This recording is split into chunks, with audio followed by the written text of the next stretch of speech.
Hello everyone, welcome to Intellify. I am Pranali Shinde and here I am going to explain CBSE Standard 9 Paper Set 10 Section C questions 5 to 8. So let's start with our first question, which is question number 5. Write a proof for theorem. The diagonals of the rhombus are perpendicular bisectors of each other. So let's put what is given in the problem statement. Let's consider ABCD is a rhombus and AC and BD are two diagonals of the rhombus. Please refer the diagram which is attached alongside. We need to prove diagonal AC and diagonal BD are perpendicular to each other. Now let's discuss the proof. As we know, a rhombus is a parallelogram with four congruent sides. Congruent sides means if two segments or two lines are equal in length, then those two segments are said to be congruent segments.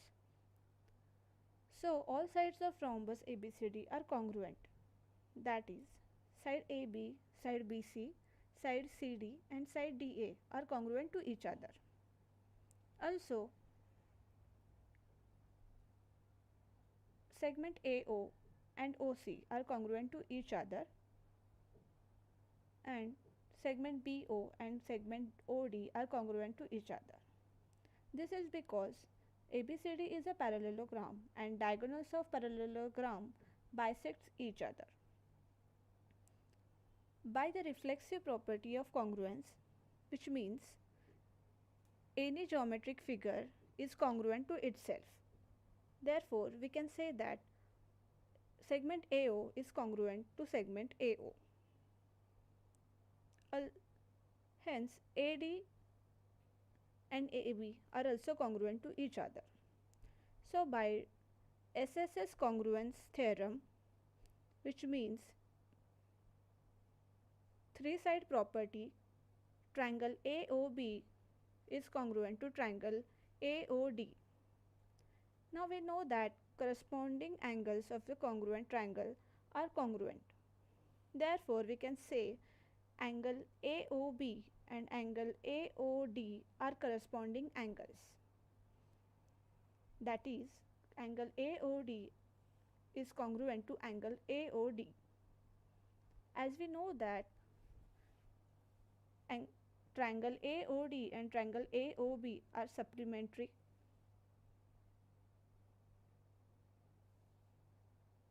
Hence, triangle AOD plus triangle AOB is equal to 180 degree. Therefore, measure of angle AOD is equal to measure of angle AOB is equal to 90 degree.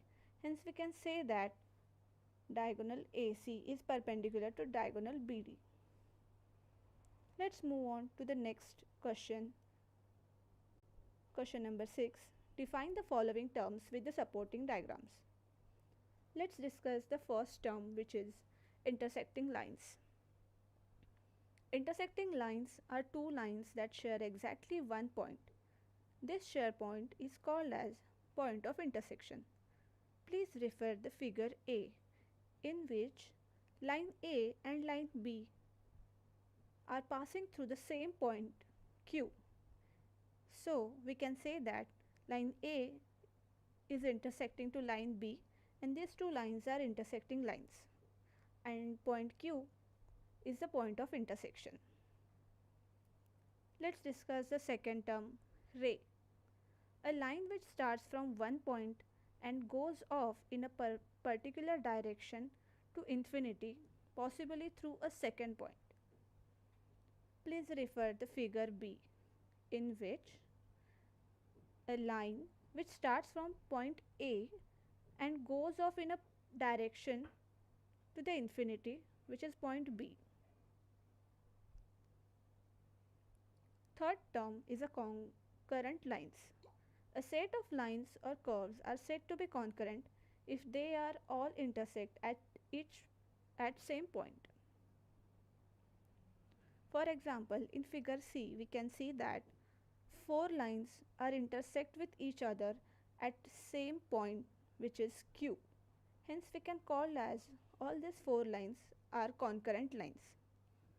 Here point Q is called as point of concurrency because concurrent lines meet each other at this point.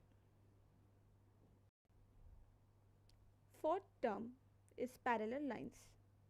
Lines are parallel if they are always the same distance apart and will never meet. Please refer to figure D, in which line A and line B are parallel lines because they are at some particular distance apart and they will never meet with each other. Fifth term is collinear points. 3 or more points are said to be collinear if they lie on the single straight line. In figure E, we can see point P1, point P2 and point 3 are lying on the same line A. So we can say that these 3 points P1, P2 and P3 are collinear points. Term 6th, line segment. A line segment is a part of a line that is bounded by 2 distinct endpoints. In figure F, we can see AB is a line segment. Question number 7. Prove that the value of the following expression equals to 16 by 3. And the expression is 1 by 5 power minus 2 minus 3 multiplied by 8 raised to 2 by 3 into 4 raised to 0 plus in bracket 9 by 16 bracket close raised to minus 1 by 2. And we need to prove that the expression is equal to 16 by 3. Here we can use the laws of indices to solve the expression. At the right side, I have written 4 laws of indices. Let's discuss those laws. A raised to 0 is equal to 1. Second law, A raised to minus 1 is equal to 1 by A. Third law, A raised to 1 divided by m is equal to m root A. Fourth law, A raised to n by m is equal to m root A all raised to n.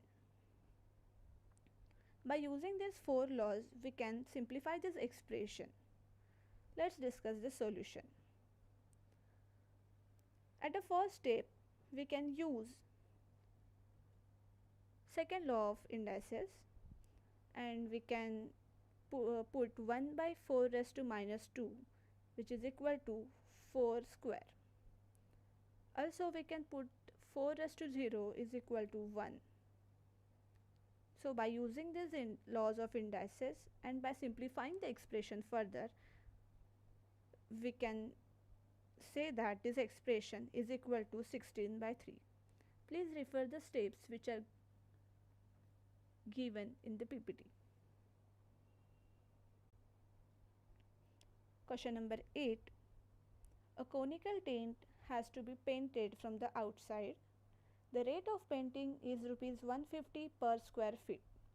If the radius of the base of the tent is 7 feet and the slant height of the tent is 8 feet, then find the total cost of the painting the tent. Let's put what is given in the problem statement. The rate of painting, which is equal to 150 rupees per square feet. Radius, let's assume radius to be r, which is equal to 7 feet. Slant height is equal to 8 feet. Please refer the figure which is attached alongside. We need to find total cost of painting of this conical tent. Let's discuss the solution. We need to find the surface area of this conical tent first. The formula of this is pi into r into L. That means pi into radius of the conical tint into the slant height of the conical tint. By putting the values of radius and slant height, we'll get the surface area of conical tint, which is 175.95 square feet. To find the total cost of painting, we need to see the formula for this, which is rate of painting per square feet of this conical feet multiplied by surface area of this cone. By putting the values 150 multiplied by 175.95, we will get the answer 26,392.8. So here we get the answer. Total cost of painting is equal to rupees 26,392.8. I hope you understand the questions and the solution. Thank you.